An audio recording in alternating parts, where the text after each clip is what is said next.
just to give you all an overview of what our agenda is for today, I'm going to give a brief overview of the Learning for Action program and the different elements of it. And then we also have three alumni who are here who are going to give quick overviews of their own experiences within the program. And then we're going to open up for Q&A. And if you have any questions at any point throughout the process, we will be more than happy to just pause and answer those questions. You can add them in the chat. You can raise your hand. That would be the two best ways that I would recommend doing so, and we'll be able to address those as quickly as possible. So don't feel shy to do that. And we're really excited that you're thinking about and curious about the Learning for Action program. So I'm going to start just by sharing my screen and starting my presentation. So Learning for Action is Terra.do's flagship course. It's a 12-week course that helps you to dive into the entire landscape of climate, and I will define that more specifically in a moment, and really help you find your place in it and where your skills best fit. This will be our, I think, 33rd cohort, this upcoming cohort. So we've been doing this for a long time. We've been doing it for almost 4.5 years now, and we've been running cohorts just about every 6 weeks over the past 3 years or so. We've had folks from over 86 countries come through the program. I think an average cohort probably has folks from about 23 or so countries. And about 4,000 folks have graduated from the program. So we've got a really, really rich alumni base and ecosystem. There's a few core parts of the course, and I'm just kind of giving these foundational building blocks because I think being clear about these is helpful from the start. There's an asynchronous element of the course. There are high quality classes that we've written to clearly explain complex topics on the climate landscape. And I'll go into what those topics are piece by piece in a moment. There's interactive elements and live elements, weekly guest talks and lab sessions that you're able to join. And from a time standpoint, overall, the time required for this program is about 6 to 10 hours a week. Some people spend more time on it. I've seen some people spend less time on it, but the average fellow, about 80% or so of our learners in our surveys take about 6 to 10 hours per week on the program. So as you're just thinking about if it's a good fit for you and how to and whether or not it's going to fit for your schedule, that's a really great way to think about it and orient toward it. The other thing I'll say is that all the content that you'll get coming into the program, you'll get lifetime access to. And so that's a really core thing to think about and know, is that this is something that you'll be able to come back to and get and use as a resource at different stages along your journey. Even though right now might be a deep dive into the learning process, we've had alumni who have had job interviews in a specific topic and gone back to a certain class to just make sure they were really grounded in that topic. Folks who are running initiatives at their organizations and who go back and think about, okay, how do I structure this, or how do I prioritize this, or how do I sort of build out a certain program and use our content to do that. There's really three main elements to how we approach learning, and we really like to just ground folks in this philosophy. So the first core element is around learning. We think it's just incredibly necessary to have really great climate literacy skills in order to take effective climate action. You don't want to try to solve a problem that you don't understand, is I think the simplest way to frame this, right? And so there's three ways that the Learning for Action program really supports you to build that literacy. We help you acquire that foundational knowledge across our modules and our live sessions, help you understand the connections between global and local applications. This is a really nuanced part of climate work in general, is that climate change is a global problem that requires global solutions.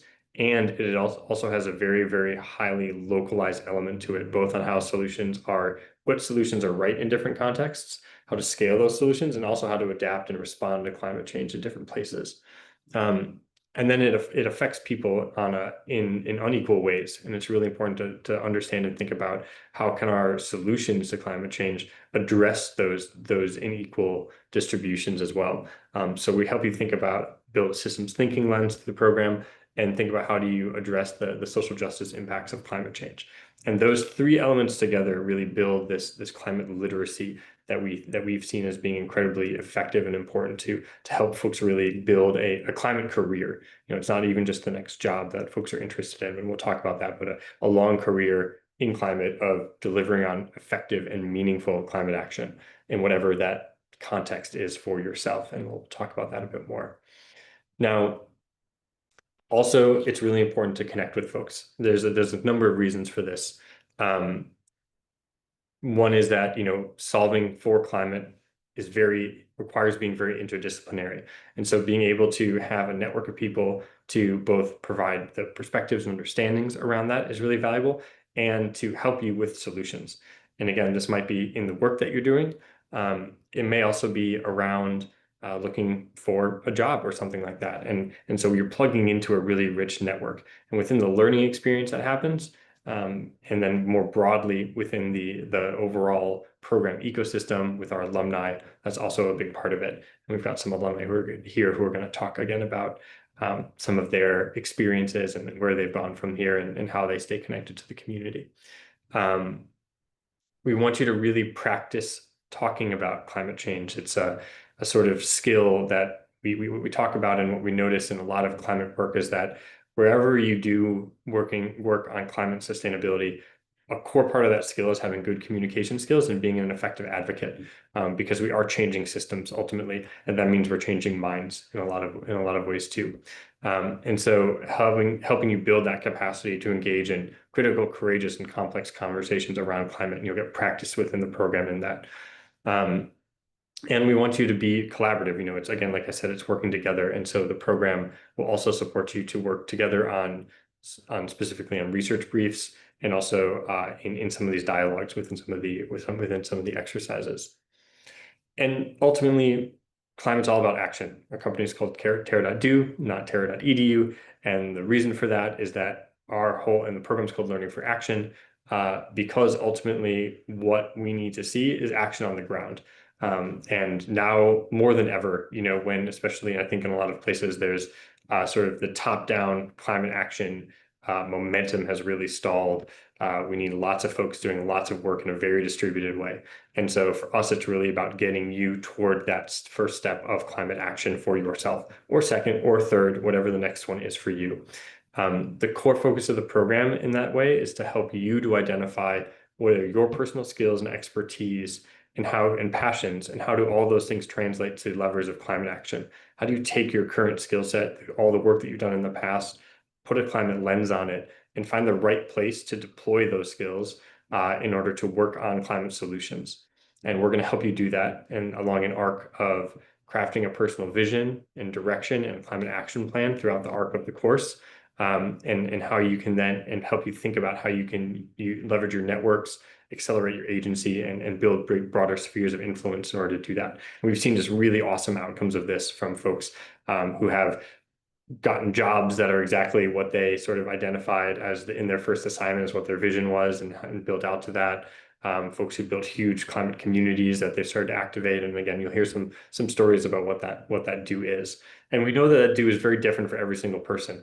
And the one thing I'll say is that, now with almost 4,000 alumni, in any one of the journeys that you may go on, we've seen many permutations of that journey before. And so we're really, really comfortable supporting people from almost any background, anywhere in the world, with any skill set, to really figure out how do I translate these things into action. And not only that, but we have some alumni somewhere already who we've seen and who we know is doing that work that we can connect you to and help support you to sort of map that out for yourself.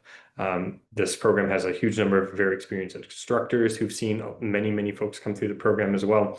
And so we're really comfortable helping you sort of define those things and do it. And we've seen this many times, and I'll talk about that a little bit later. In terms of what is the actual content, we have this roller coaster model that we kind of like to talk about in the journey that you'll go on. And there's sort of three phases of the course. The first phase of the course is really grounding you in the natural systems and understanding what's really going on the planet right now. We want folks to be really grounded on that, both so they understand scale and scope of the problem, and so that they're able to communicate that really effectively to folks to help accelerate and but build sort of communities that are willing to support, your climate solutions. It's heavy work to look at it though, and we know that, and so we support you through that, and that's kind of why we have this little down part of it. A lot of times we'll have folks come through the first couple of weeks and say, "Wow, this is a lot. This is really heavy," and we support you through that. We're not just sort of leaving you alone in that way. We're going to help you kind of come to grips with the reality of it in a really concrete and supported way. And we're not going to leave you there. And that's the most important thing, is that we're going to help sort of turbocharge any of those feelings into action. And that's the best way to sort of move through tough emotional things. But it's important to know, and we really want to support you to do that, so that you can be a really clear advocate for climate action in that way. We're going to then take you into the human systems that interact with the natural systems, economic systems, political systems, other different mental models of how we can think about how we can build a planet that is sustainable and contribute to it, right? And so we're going to give you a really thorough framework of all of those things, which are all lenses through which you can then start to apply the solutions. Sometimes some programs like to jump to solutions first, and what we've really found is that, again, we're looking to build a climate career for a lot of you, this a long-term climate journey that builds and grows and thrives. And building a mental model around how you view climate solutions that works for you and how you really see it, we found to be just incredibly important. I can attest to that myself. When I went to do my master's degree at Oxford, that was the real thing of that program that mattered a lot to me, was not just what do we need to do, but how do I frame myself around doing it? Because I've been working in climate for a period of time already. I had a really good understanding of the solutions and the main solutions areas and what we needed to do, but I didn't have a lens through which I personally resonated with the work, and what really made me feel like I was connected to how can we get there, and what are the ways that I want to do that work. And so that's really what we're doing right there. And then we get into the solutions, and we'll give you a really, really solid framework around what are the solution areas, what are the solutions within those solution areas that matter, and what's the noise, and how can you identify what are the important signals through all that noise, that are grounded in the science. So it's not just what's the next hype thing or where's the money flowing, but what actually matters and how do you work on that and work at the intersection of that and where the money is flowing. And then we'll take you to that capital element of it, because right now we are in a capitalism structure, and where that capital flows, where money flows, a lot of energy goes, right? And so how do you understand where are these financial flows, and how can we leverage what's happening in order to deliver on effective action, and to understand maybe where some of these areas where action isn't happening. And so you can be weary and understand that as you come across these things in the kind of current way that the climate solutions are being done. And then we end at this action planning step, right? So a bit of maybe a scary drop, and then a climb, and then you're really off to the races and doing. And we see this, we do a survey at the beginning of each course, and we ask people, how do you feel about climate change? And there's a lot of concerned words that we see. And this is a word cloud from one of our recent cohorts at the end of the cohort. And this is that transformation of sort of scared or feeling disempowered or not knowing what to do, and it just being a really big problem and a global problem for any one person to orient to, right? And coming out of that, this is sort of where we're going to get you ready, excited, energized, smarter, fortified, ready to go, motivated, hopeful, ego-determined, inspired, right? And that's that transformation, so that you really feel clear in both the work that you can do and how you can do it, and in community of many, many people working on the same problem. This is a global problem that's going to require a global group of people to solve it. There's no one silver bullet to this. And there are many journeys that come out of this, and we see folks become leaders, starting companies, being amazing employees, transforming their own organizations, creating and passing policy, as well as sort of the more local things, as influencing friends and family, joining climate movements and things like that. And so we really have seen this is a model that for many different journeys works really effectively to help accelerate those journeys. And we're going to help you clarify what that journey is for yourself as well. Most people come into the program interested in getting a job in climate. And so we know that. And so we do provide additional support for you in order to do that. Again, we talk about that importance of having climate literacy to get a job in climate, um, a rich climate community. I saw this piece of data recently that was like 11,000 jobs applications are going in on LinkedIn an hour right now or something like that.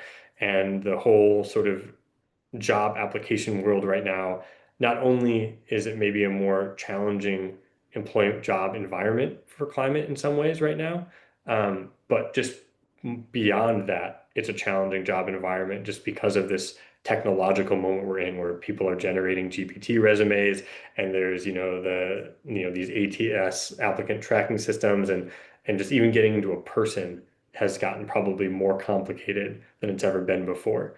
And in that place, having a community and network to tap into is really valuable. And it's not just having a community or network to tap into, but a community network of people who are willing to go the extra mile to advocate for you, right? And coming into the Terra ecosystem, I will say you will find that community. These fellows are all fellows and alumni are folks who really want to help each other succeed and see each other succeed because we all understand that it's much broader than any one person this work that we need to do. And it's important to have people working on these solutions who understand them really clearly. And this is a network that does that. When we did some data analysis on this a little while back, there were about 70 or 80, I think we found 80 companies after the first 3 years of the program that had hired more than one alumni of our program too. So these connections are there as well. Um, and of course, for you, it's really about getting clear on what is that intersection of your skills and interests so that you can really stand out. I think it's a harder time than it's ever been before to sort of say, yeah, I could kind of do that and make that work right now. There's a lot of these job postings out there that are really what a friend of mine calls like these unicorn postings that even I look at and say, I don't know if I would be, people would ever even consider me for that role. And my friends would tell me that I'm really qualified for it. And so, really getting the more we can get clear on what that is for you, the easier it is to click into finding that and moving through that space. And of course, we'll help you with the brass tack stuff as well.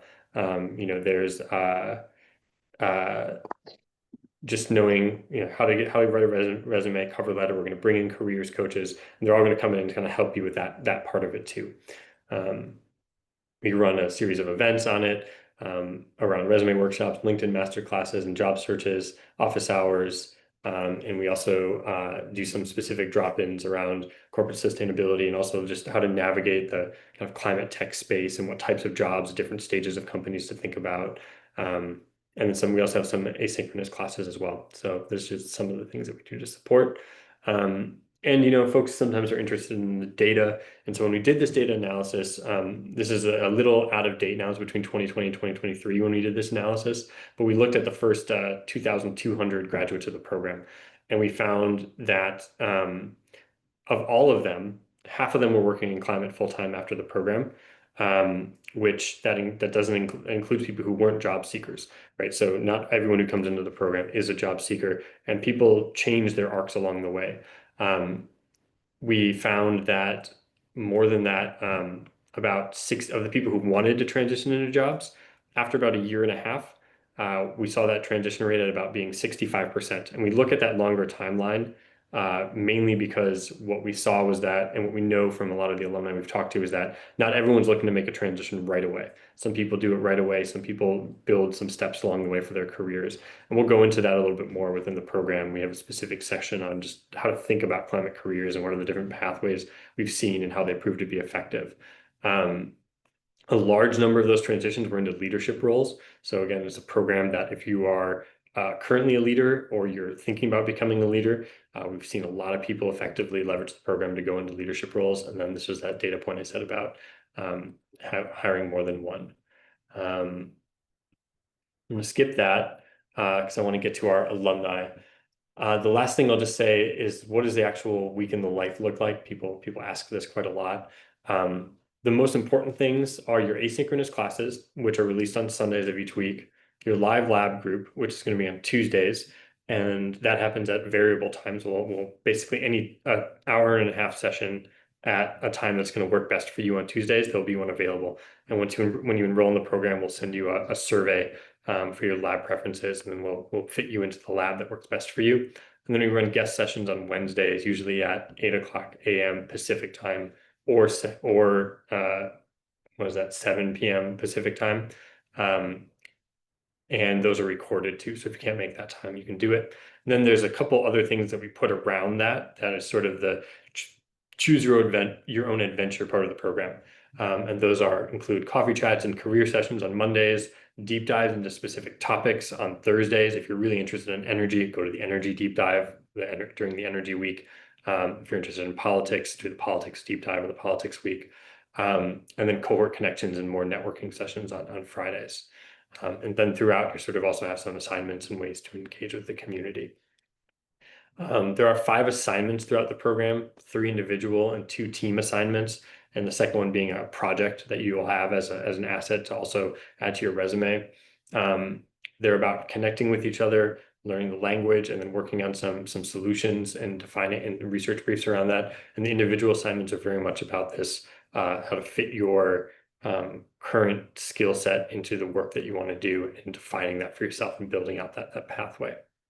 So we're doing this open house for this upcoming cohort. The application deadline is tomorrow, end of the day. And then there's a payment deadline a day or two after that. I think it's the 25th. You're able to, and then the cohort starts next week. So if you're ready to dive in right now and you're thinking about it, I'd highly encourage you to come and join us. We do have you have the ability to pay in installments as well, so you can spread out the program costs over the length of the program. We also give a no questions asked refund. I think of the 4,000 some folks who've come through this program, I think we've probably ended up only giving like 4 of these or something like that. Most folks, I really find the program to be really rich, but if you're thinking about it, you're not totally sure, come in, try it, and if it's not for you after a couple of weeks, we'll give you your money back, no questions asked. We might ask you one question about how what are you thinking and why are you doing that, but broadly, no questions asked. If now isn't exactly the right time for you for some reason, our next cohort will be on October 20th. So that's when the next one is coming up. Okay, I'm just going to pause right there because I want to have some time for our great alumni panel to come and talk about their experiences within the program. Jennifer, perhaps I can ask you to come on first. Sure. Hi everyone. So I maybe took Terra the longest time ago in 2022. I switched from a career, a totally corporate career. So I worked in investment banking, I worked in corporate strategy, I worked in startups. And at some point, for various reasons, I decided that I just wasn't motivated for those things, given that our planet was on fire. And I also made the decision that I wanted to switch into climate. I tried to do a lot of research on my own to like self-educate. I read a lot of stuff and it didn't really feel like it was landing. I wasn't like making progress moving towards a career with that. I was just learning a lot of random stuff. So I made the investment to do Terra, and the fact that I felt like it was so balanced. Like I gave them a lot of feedback on how great I thought it was. Like it was so balanced with not just the content and the topics and how heavy science versus like human versus financial it was, but I felt like it was also really balanced with content plus engagement and community. So there's still a group of, we called ourselves the senior career professionals who were trying to switch into climate. There's still a group of us that like still use the Terra Slack to like talk to each other. We don't talk all the time, but occasionally. Um, so I would say the other thing with Terra is because the topics are so wide ranging and they're updated pretty frequently, that it really gave me the confidence to be able to go and talk to people I wanted to apply to, and kind of sound like I knew what I was talking about, maybe not fully, but kind of enough. And it gave me the confidence to know that I could go to a conference and get some value out of it and share. The way I got my job right now at Energy Nexus is I went to the Bioneers conference in San Francisco, And the CEO at the time, Danny Kennedy, was speaking on a panel, and I literally just walked up to the stage after he was talking. And I was like, I love what you guys are doing. Here's what I can do, 5 things. How can I help? And then he's like, yeah, actually, I think you can help. I don't think I would have had the confidence to do that if I didn't take Terra. Um, so now I'll just say a little bit of what I do now. So as I mentioned, I have a background in investment banking, finance, corporate strategy. I now do financial innovation for Energy Nexus. And Energy Nexus is a global network of incubators, accelerators that supports clean energy entrepreneurs. But I do kind of climate finance that gets money into these entire ecosystems. So it's a very global role, and it really leverages my background in finance. I didn't know that I wanted to go into clean energy when I was doing Terra. I didn't know. I thought maybe I'd want to do something that leveraged my background. That kind of just makes sense. But I was actually kind of going down the path of like regenerative agriculture, other things that really also align with my values. I also teach meditation. So I had a lot of conversations actually with Seth to be like, how about this? How about this? How about this? Um, and the job market wasn't easy when I graduated, so it got to the point where I was just like, anything. Like, I got a lot of advice to just focus on one sector, and I tried to do that for a while, but then after a while, I was like, okay, I'm just going to focus on whether I like the company and their values and their people. And then I kind of switched to that approach, but really just cast a really wide net of like, who will hire me, please? I think I'll end there. No, thanks so much, Jennifer. Yeah, we had a lot of chats about that. And it's so awesome to just sort of see where you are now. And I imagine that, and I think something you said is really important there, which is like the fact that regardless of what you're going to learn in this program, the best way to learn is by doing. And so really that framework of getting you to a point where you know enough that you can get through the door and get into the door and start doing the work, you're going to learn so much more beyond that, right? And that's why we always talk about launching a climate career, because the best way to learn is by just starting to do the work. So how do we get you to the point where you can really be doing that work, that feels aligned with your skill set and your interests? And the first job is the first job. We know many alumni too who've done one and then another, and they build, and then that career just continues to evolve and emerge. So really awesome to see where you've landed, Jennifer, and nice pioneer shout out. Um, let's jump to another part of the world, perhaps. Pranali, let's kind of hear a little bit about your journey. Absolutely. Thank you, Seth, and thank you, Jennifer. So I'll actually start with an intro. I currently work at Social Alpha as a manager of climate and sustainability. What we do here is we help early stage startups and innovators in India move from the lab to markets to communities across climate, health, and agriculture, and I work specifically on climate solutions in India. I think Terra came to me at a time where I didn't know where to begin in climate, and I didn't know anybody in climate either.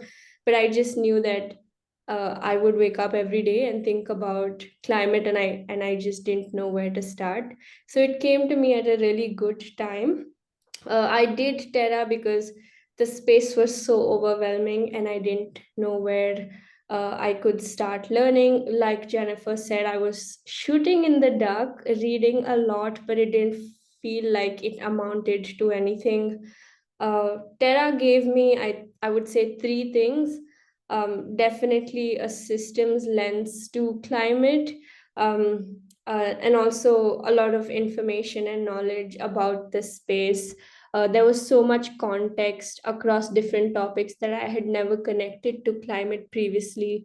And finally, community. I cannot stress that enough. I really knew nobody when I came to Terra, and cut to today, it's been about 2 years since I finished my Learning for Action fellowship, and I created the Terra.do India community. I've also been part of creating other communities within my city of Hyderabad in India, within Bangalore, another city in India. And I've been really excited to meet Terra alumni along the way at every community event that I've hosted and attended. It's been so great, and I can confidently say I genuinely have friends in climate now, and they could be professional and also in my personal life, and it's been great. Um, I like what Seth said about doing. I think when I started the program, it was about how can I soothe the climate anxiety, to now I work in climate full time. It's what I like to study outside of work. It's what I see myself doing for the rest of my career as of now. So I think Terra also gave me the confidence to explore climate holistically and see what I'm curious about in this space and actually make a career out of it, because I saw so many people who wanted to do the same thing when I did my course. And I'll finally end with a few things that I would maybe advise to anybody who wants to do the course. One is definitely take it at your own pace, but also use the community really well. I've never met a warmer, more value aligned bunch of people. And also see what you're curious about, and just go down the rabbit hole. I'll pause there. Thank you, Seth. No, thanks, Pranali. And I think one thing that I want to double click on from what you shared for folks just to think about is, this is it's an online program, right? And so there's this kind of this opportunity to connect globally with people from all over the world working in the space, but also there's a local element to our community too. And I think definitely in every country where we have an alumni, and every major city within most of the areas where we definitely in kind of North America and Europe and India as well, and some parts of East Asia, some parts of Africa and Latin America. There are strong alumni communities that you can plug into where you can join there's local meetups you can go to. Some of those areas where maybe they're not as big, we often see alumni who've started broader climate communities beyond Terra that you can connect to. I know a big one just got launched around food and ag solutions in East Asia. I think it was in Thailand by one of our alumni, Renato. So there's these bigger ones that you can plug into, and those folks are also, building on what Jennifer said, like about Bioneers, that you also can start to find these folks in conferences too. And most of the major climate conferences now, we arrange meetups. So there's these ways that you can also work with this community to connect with a lot of people in person too. And those can be really fun meetups. Ananya, I'll switch to you.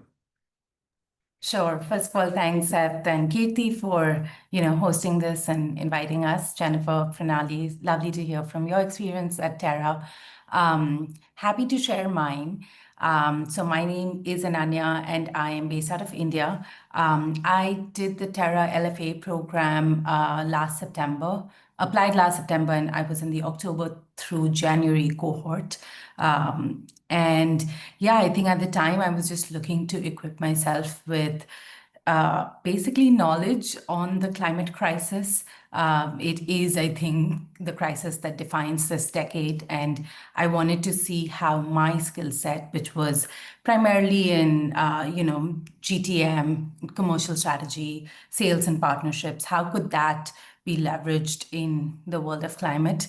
Because up until Terra, I was struggling to figure that out a little bit. And I would say Terra gave me three things. It gave me clarity, confidence, and then community. Clarity, meaning I think the way the curriculum is designed, it's extremely well structured, starting off with the intros and really just learning about where we are currently. I think Seth showed us the roller coaster slide earlier. And I think that was really important for someone who has a more econ and business background to learn about the science of things as we moved into the weeks that followed. And what that really did was it helped me just make sense of things. Of when I read about a specific climate crisis, I think understand the language, and that just helped me, understand what I wanted to work towards, and how my skills could be applied. And I'll get into that in a moment from now. But yeah, I think it's tough to kind of navigate the world of climate and climate change and climate crisis, all of this without feeling overwhelmed. But I think the LFA program in particular just helped me get clarity on that. Second is confidence. I think Jennifer touched upon this earlier. Going to a conference or being able to just talk to someone who is in the world of climate about X solution or Y aspect that they're working on without feeling like you don't know anything. I think that was a real game changer for me, because I also attended actually Abu Dhabi Sustainability Week in January this year. And that really showed me the entire sort of energy value chain globally, really.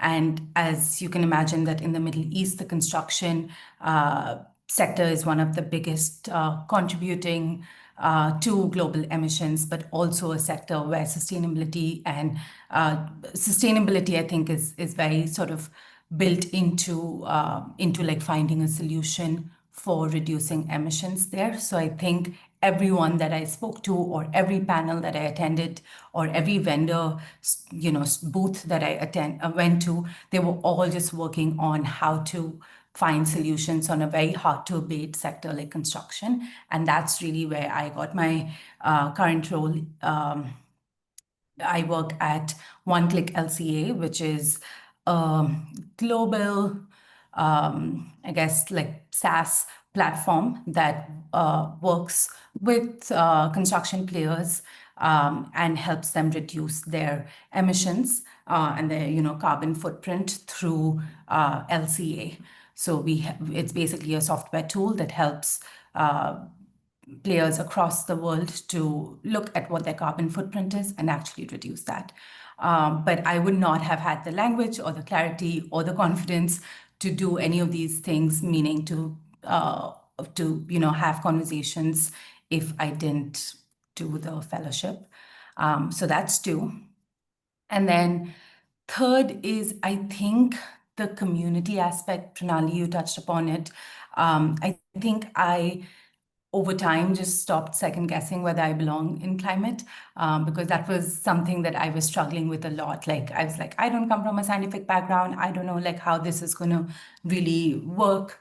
But I think having a cohort of people who are navigating this transition and facing similar, challenges or questions, it made me realize that none of us really have all the answers, but it's great to be in kind of like a mini lab to really figure out answers for ourselves.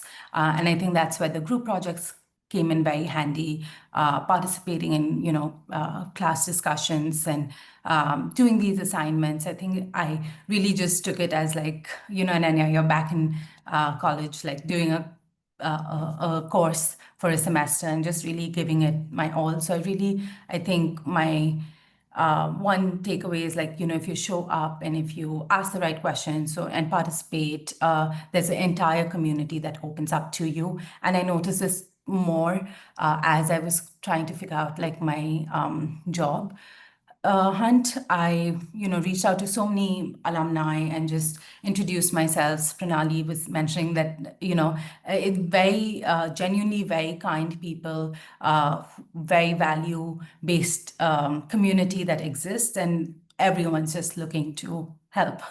So I learned about their stories, how they made transitions. Some people connected me to someone else in their network.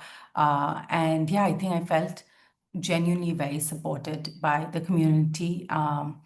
Yeah, and I still kind of, being, a newer sort of graduate of the program, I definitely still lean in the community and see what sort of events are happening in India and try and attend some of those, whether it's virtual or in person.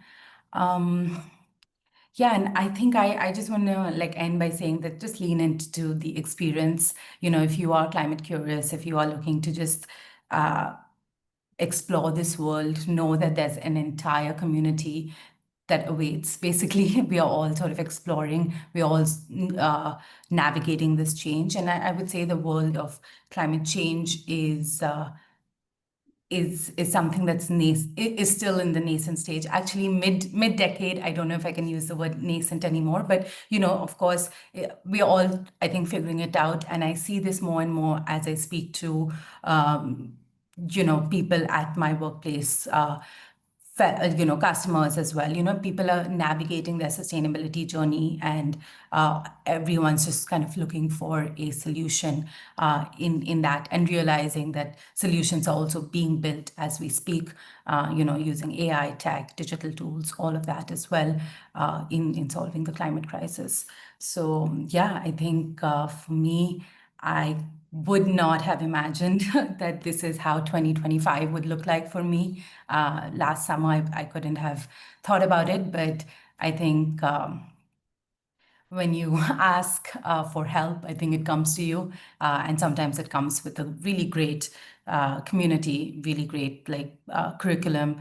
And yeah, I think that's my story. Yeah, thanks so much. Really appreciate those reflections, and I hope folks that are here and listening to the recording can really feel the genuineness of all three of you, and it just comes out so strongly to me. And I'm so grateful that it's been that experience for you all, and to simply say, these aren't just three folks. I mean, I think there are many, many, many, many, many different alumni who could come back and would say very, very similar things. And so. Yeah, I want to just extend that welcome to you all to join us, and a big thanks to Jennifer and Pranali and Ananya for sharing your stories. I know that we've got they each have a special discount link as well that you can access, and maybe if you have those with you, you can put them in the chat. And so if one of their stories resonated with you, or not to create any sort of Hunger Games type thing between our alumni here. But for those of you who are on this call live and want kind of extra bonus as an extra discount access from our alumni that we do. I want to use the last minutes to answer any questions from the folks who have joined live. If y'all have any questions of the alumni, of myself, about the program or the experience, just even want to share about where you're at in the journey that you're thinking about, and if we think that this program is going to be a good fit for you, or even just more sort of technical questions about the experience of being in the program, please feel super welcome to raise your hand or come off mute to ask them. No bad questions.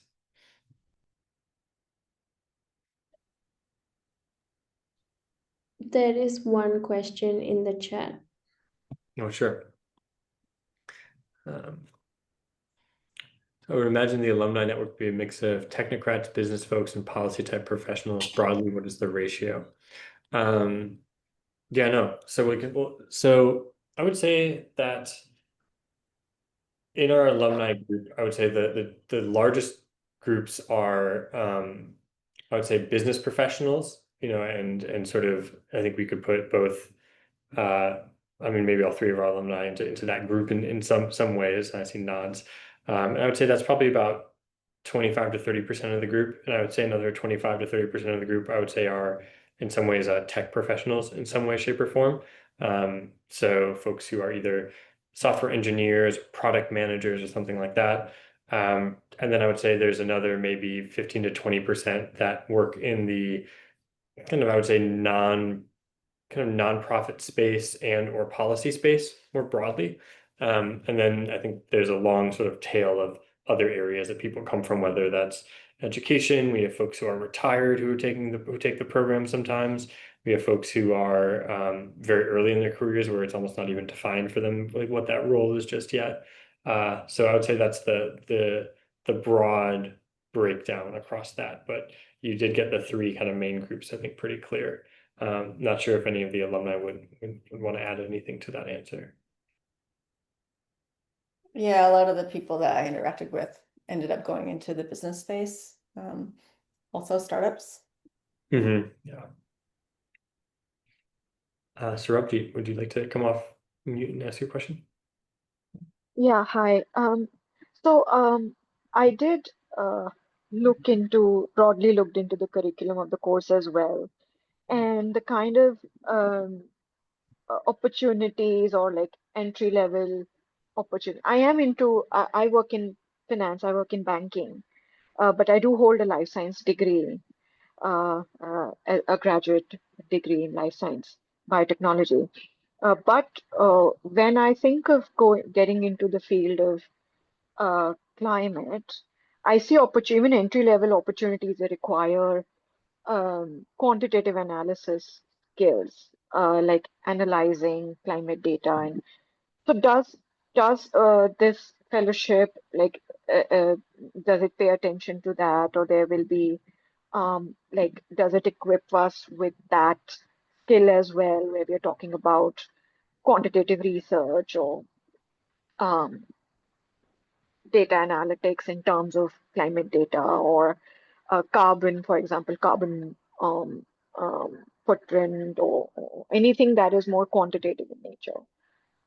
Sure. No, thanks for the question. So I would say that there is a foundational level of literacy that the course will help you build around those topics. Um, we won't go that deep into those types of like any of those three analysis areas, though we do have some technical deep dives that are optional within the program, specifically around energy.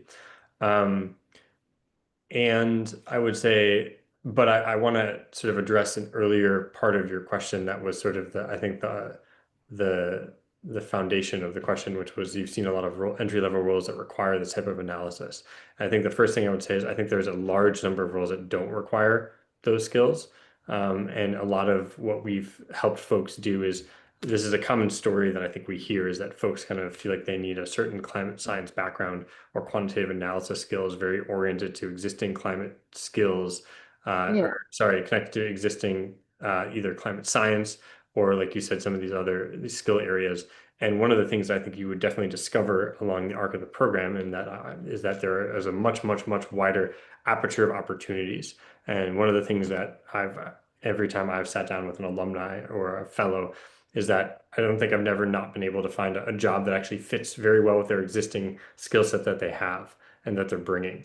And so there are some folks who come through the program and say, wow, I'm like really inspired by these types of roles that do require maybe the capacity to do a deep life cycle analysis estimate, and I want to go do a specific training program on that. That is sometimes a second step in the arc of the program, but the second step beyond the program. But I think very commonly that starting point or the assumption in that first part of your question is actually one that will do a great job of dispelling, I believe, for you. Not sure if Pranali and Anya want to jump in or add anything to that.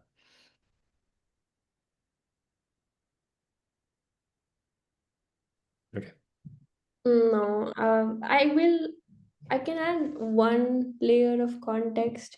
I understand why she might think so. I think both Ananya and I can agree that it's been interesting yet challenging to find our footing in this space in India as non-technical people.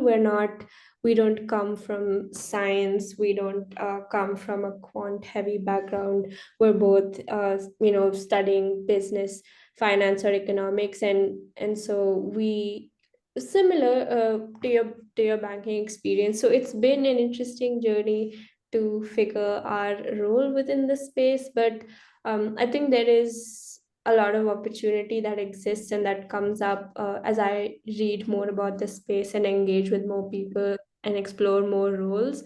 And maybe there are different types of roles that Ananya and I could help you explore maybe after this call. Um, but that's all. Yeah, and maybe what I can just quickly add here is sometimes like you have to create opportunities for yourself. And I think a lot of us are just navigating it. And I say nascent, especially for this subcontinent. Sometimes just saying, you know what, I can do the quant like analysis, and forgive me if I'm like using the wrong terminology, but whatever you want to like build on based on your professional experience, and you want to add that climate lens to it. I think there's a lot of different financial institutions or banks that would, use help volunteeringly, like not getting a full-time role, but just like doing that and using that project as a way to showcase your interest in blending the two things. I found that as something that definitely helps future like employers also to see that you are genuinely interested and that you have a live sort of example to prove your to basically show evidence and to prove your interest in it. So yeah, I would say any volunteering, any side project that you can take that may not be a full-time opportunity just yet can also help. Thanks. A couple other questions in the chat we'll get to quickly. Ebenezer, you had asked about hopefully there will be different domains covered in the fellowship. And then this question about being a product manager and what roles can you take up in climate. So yes, and in that energy nexus. So we'll go really deep into energy and all the main solution areas within energy. So we'll go into buildings, industry, we'll go into transportation, we'll go into the grid systems.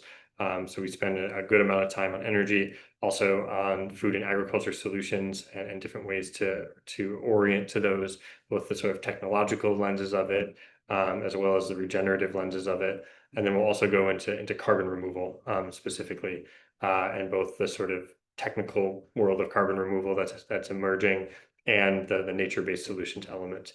And really, when we're talking about solutions, those are our solutions ultimately. So we'll get you very deep into all of those and understanding what are the ones that really move the needle on emissions reduction and what are the most important strategies with which in each of those to deploy.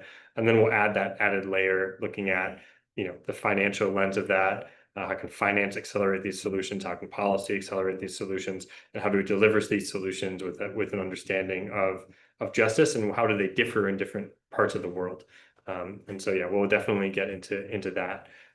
In terms of your question around having a product manager background, I think in our alumni base, product manager is one of the like top 5 skill sets that are, or like backgrounds that our alumni come from.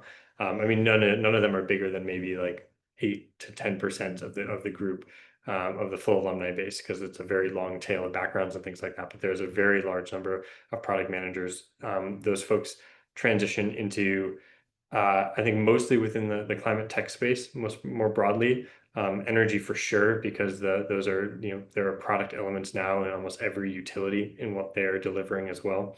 And in any of the software solutions that are a layer that really the tech layer that is used to accelerate a lot of these solutions too.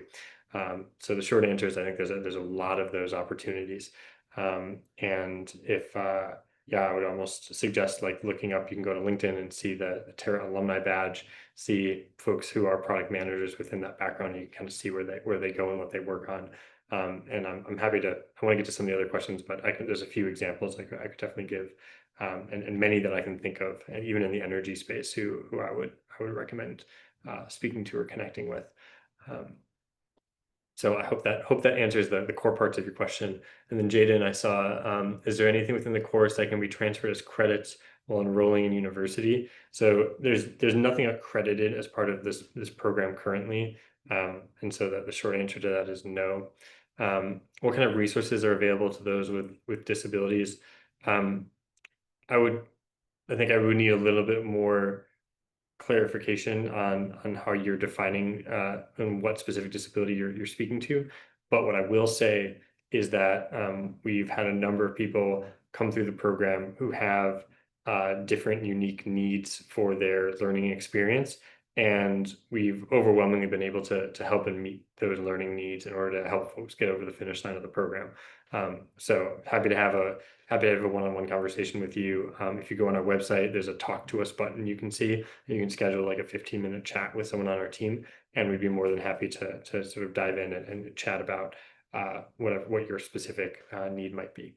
The relationship with sort of university work, I think, is one worth saying, because I think, Ananya, I think you spoke to it a little bit. But we have seen a lot of folks, so some folks use this as a precursor to a further degree, and some people use it as a complement to their degree. For folks who are in programs, both like MBAs or undergrad programs, what we generally have found is that they don't have really great career support in those programs, and they really don't touch on, sometimes they don't get you don't get the climate foundations and solutions foundations in those ways. So we've seen folks take this program as a complement to those in that way. And we've also seen folks use this program as a launching pad for an advanced degree. So there are folks who maybe are saying, I want to get clarity on a deeper area. I don't want to just do an advanced degree in, say, climate science or in sort of sustainability solutions more broadly. I want to use this program to get really clear on what's the solution area I'm really interested in. And then they'll sort of use that as a way to really strengthen their application or their journey, or really leverage their sort of advanced degree program in a more focused way. I can think of one alumni who took the program and then went on and did his MBA, and then used that to start a company through the MBA. But he went into the MBA not having to go through a learning journey of like, what area am I interested in? He was really clear on that from having taken the learning for action journey. And so he leveraged that to really make it more effective. Yeah. We're right about at time. So if anyone has one last burning question, feel welcome to ask. And I'll pause in my closing spiel to address it. But beyond that, I just want to say, Pranali, Jennifer, and Anya, thank you so much for joining us. Great to see you again, Jennifer. Jennifer and I, yeah, we talked a good number of times, and good to hear that senior group is continuing on. I remember that cohort. And for the rest of you, just feel really welcome, as what I hope you felt from all of our alumni here. This is a really strong program. It's a really great launch pad, and we need your help, to do this work.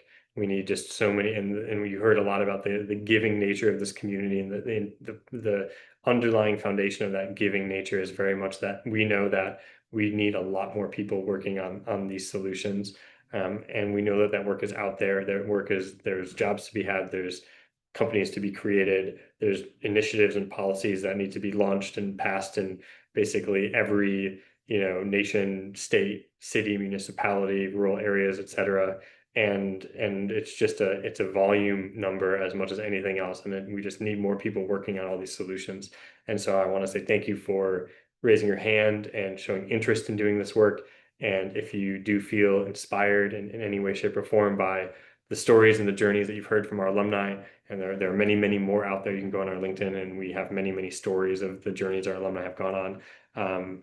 Come and join us. Trust us. We will be good stewards of you and your inspiration. So feel very welcome, and hope to see you all in the cohort. Have a great rest of your day, however long that may be. And again, thanks so much to our alumni for taking an hour out of your day to be here with us. Bye. Thanks so much. Bye-bye. Yeah, take care, everyone. Bye.